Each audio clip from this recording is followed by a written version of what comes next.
तो जैसा ना ये बात है कि हमार मेहरारू हमके देख देख के इतना खुश है कि कहे से कि तू सुतल तो कोनो बात ना,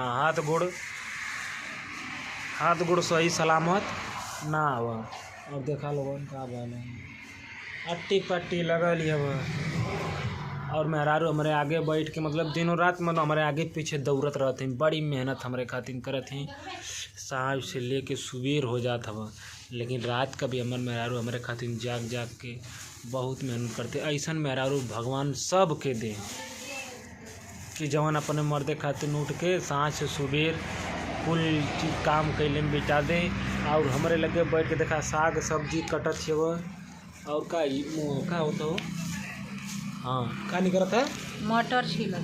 हाँ मटर छिलक गई कहाँ से भैया हम भले देहाती में कही लेकिन हमें कुल भूला जाए ना।